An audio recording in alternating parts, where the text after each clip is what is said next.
ভারতীয় ক্রিকেট ইতিহাস গড়ার দোরগোড়ায় দাঁড়িয়ে আছেন মাত্র ১৫ বছর বয়সী তরুণ ব্যাটসম্যান বৈভব সূর্যবংশী।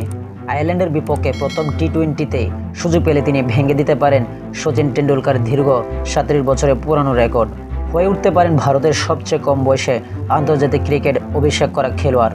আয়ারল্যান্ডের বিপক্ষে ২ ম্যাচের টি-20 সিরিজ দিয়ে নতুন অধ্যায় শুরু করেছে ভারতীয় দল। শ্রেয়াস আইয়ারের নেতৃত্বাধীন এই দলে জায়গা হাঁকিয়েছেন সূর্যকুমার যাদব।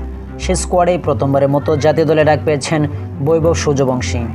মাত্র ১৫ বছর বয়সে জাতীয় দলের সুযোগ পেয়ে তিনি আগেই আলোচনায় এসেছেন ভারতের ইতিহাসে সবচেয়ে কম বয়সে জাতীয় দলে ডাক পাওয়া ক্রিকেটার হিসেবে। এখন শুধু একাদশের জায়গা পেলে তার নাম লেখা হবে রেকর্ড বই। বর্তমানে ভারতের সবচেয়ে কম বয়সে আন্তর্জাতিক ক্রিকেট অভিষেকের রেকর্ডটি শচীন টেন্ডুলকার দখলে ছিল। ১৯৮৯ সালে পাকিস্তানের বিপক্ষে টেস্টে ১৬ বছর ২০৫ দিন বয়সে অভিষেক হয়েছিল তার। আর একই বছর ওয়ানডেতে খেলেছিলেন ১৬ বছর ২৩৮ দিন বয়সে। টি-20 ফরম্যাটে ভারতের সবচেয়ে কম বয়সী অভিষিক্ত ক্রিকেটার হলেন ওয়াশিংটন সুন্দর। তিনি ২০১৭ সালে শ্রীলঙ্কার বিপক্ষে ১৮ বছর ৮০ দিন বয়সে প্রথম আন্তর্জাতিক টি-20 ম্যাচ খেলেন। সব মিলিয়ে এখন সবার নজর বৈভব সূর্যবংশীর দিকে। তিনি কি এই সুযোগ পেলে নতুন ইতিহাস গড়তে পারেন, সেটা দেখার বিষয়। তো আশা করি যারা টি স্পোর্ট গ্যালারি চ্যানেলটি সাবস্ক্রাইব করেন সবাই টি স্পোর্ট গ্যালারি চ্যানেলটি সাবস্ক্রাইব করবেন এবং ভিডিওটা ভালো লাগলে লাইক এন্ড শেয়ার কমেন্ট করেন। ধন্যবাদ সকলকে।